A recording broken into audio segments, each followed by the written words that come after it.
Hello, everyone. I'm Shane Shadows, and welcome once again to Classic Indies presented by Shane Shadows. And I just said that backwards, but we'll do it differently this week because it's Wildcard Week. And with Wildcard Week, we got my friend here, my dear friend Steven Sark. Steven is welcome to the show here this week. I'm excited. I hope that this is as wild as the sentences you just said. I'm very excited. I can't wait to see some of these old matches and to really get schooled on some of the way they did things back here. Well, I'm going to stop trying to stammer over my words here. Wildcard Week, we just hit the button, we just hit play, and we just do a match. We're getting ready to go down to it. Let's see what we got. Oh, wow. Look at this. Look at this one, Steven, in case you don't know who that is. No, in the ring, you see Killer Kyle and manager extraordinaire Jim Cornette. Oh, my God.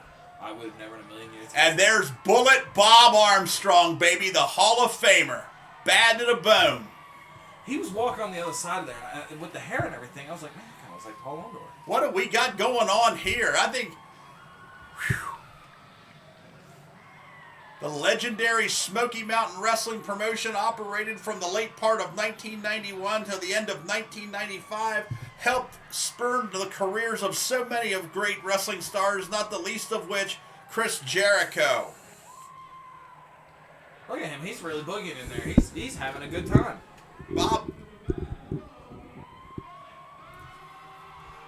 Bob Armstrong, of course, the patriarch of the great Armstrong family, had 4 sons, all professional wrestlers, all very successful in the business. Bob himself, a 50-plus year career in pro wrestling, 2011 WWE Hall of Famer who unfortunately passed away at the end of 2020.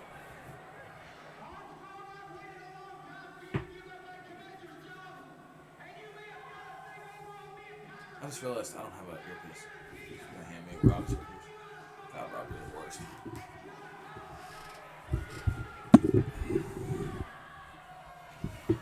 So Cornette's up there saying something I didn't have a chance to hear. What was he saying? Cornette putting the mouth on Bullet Bob Armstrong. You know, Bullet Bob Armstrong, frequently the commissioner of Smoky Mountain Wrestling, and the feud between he and Cornette's charges spilled all throughout the Tennessee, Virginia, Kentucky area for those 4 years of Smoky Mountain Wrestling.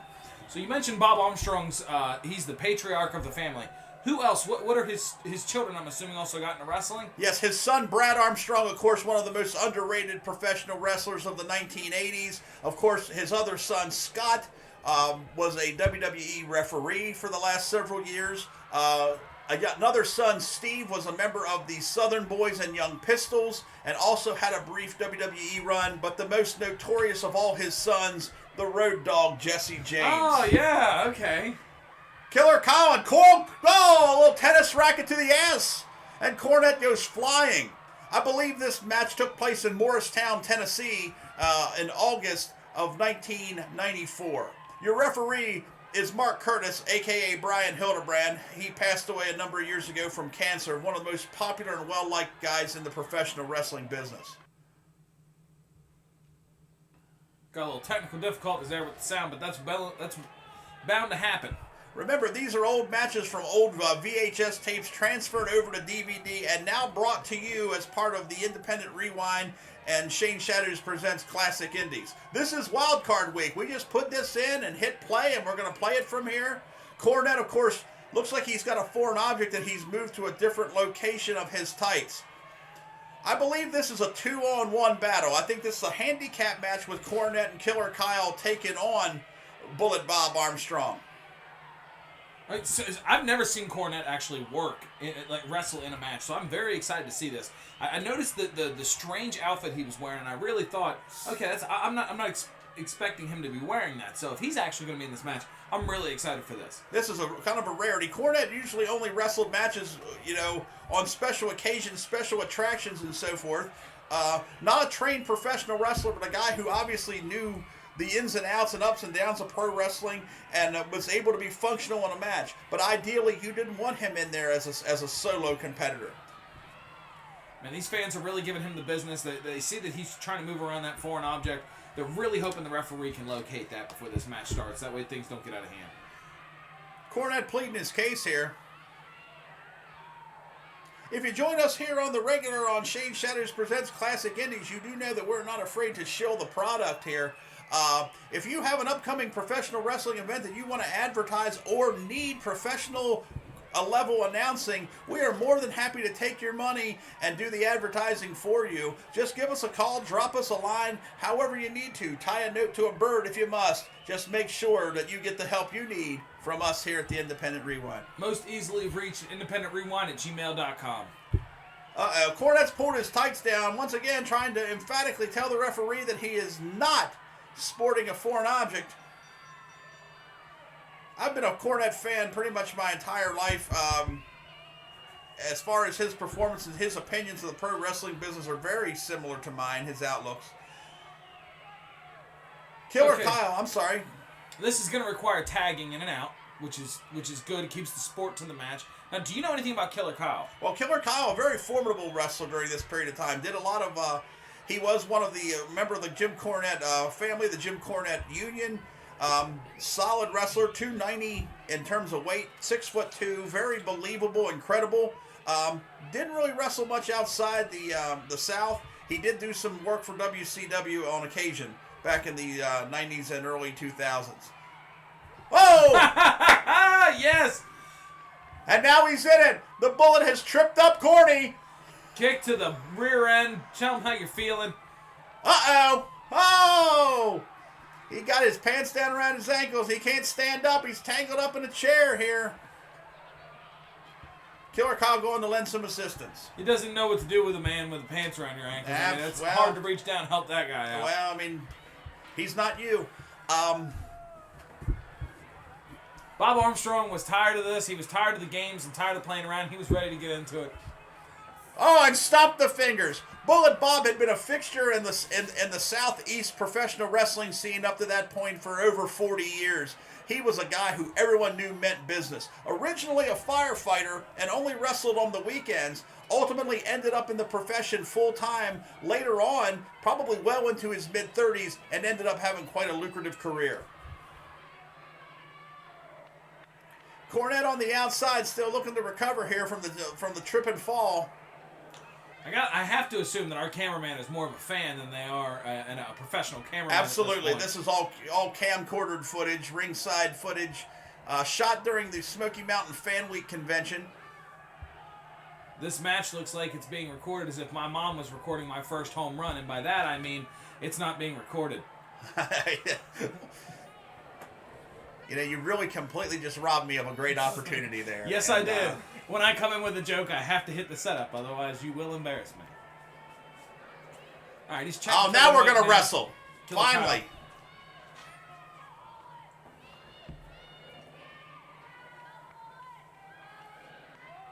Coming in with jabs and Kyle taking a dump. What's wrong with you? Bob also frequently wrestled with a mask that he felt was supportive.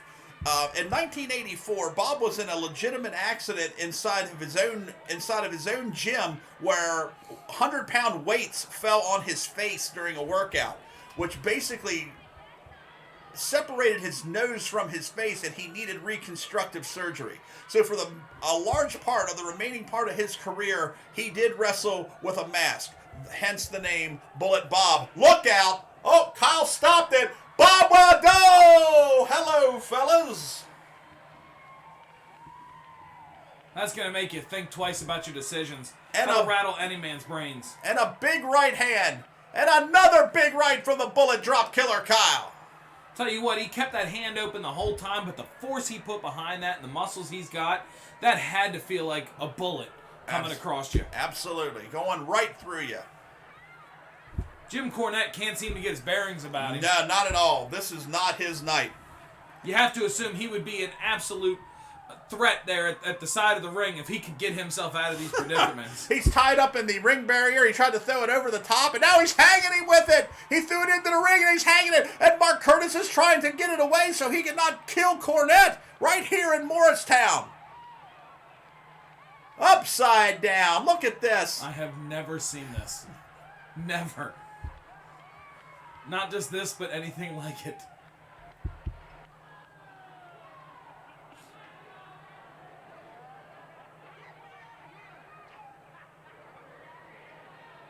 Hard to describe the action as it takes place right now. Cornette is tangled up in the ring barricade. These fans are in a fever pitch, by the way. These fans can't get enough of this. He just wants a break here. He needs it. He just wants to sit down and take 5, catch his breath. This has not went well. The referee's trying to instruct him. He's saying, I'm not coming. Never mind. Yeah, tell you who's coming. Bullet Bob, who just dumped him off the chair backwards.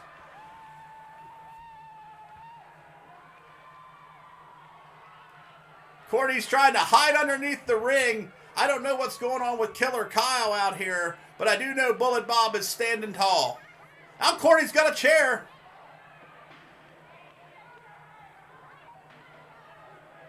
You're almost speechless here this week. Listen, I've got to tell you, I'm just as much of a fan as anybody else watching this right now. Normally, I'm all in. Normally, I'm sitting here, I'm commentating. This is absolutely amazing.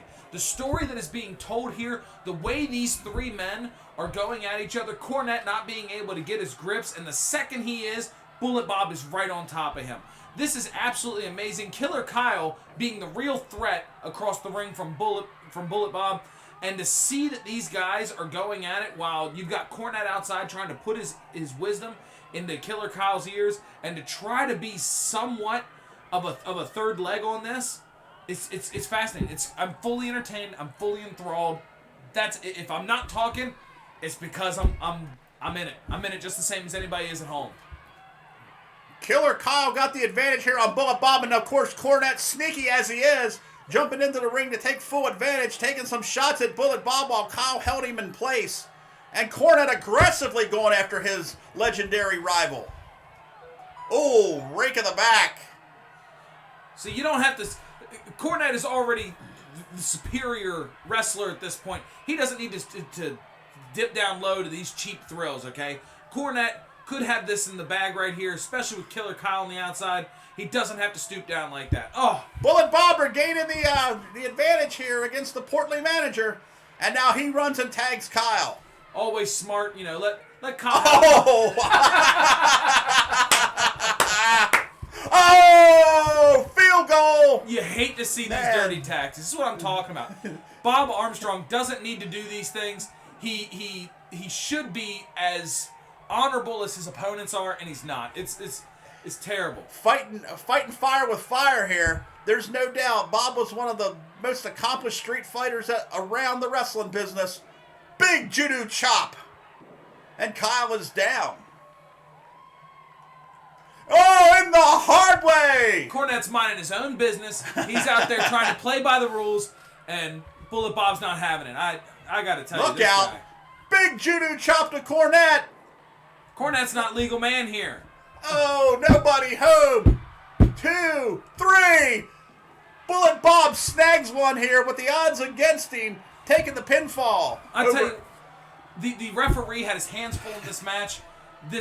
And listen, like I said, I don't think Cornette was the legal man in this match, but it doesn't matter. The referee had his hands full, so much was going on. You have to know that when you're in this situation, keep your shoulders off the mat at any time.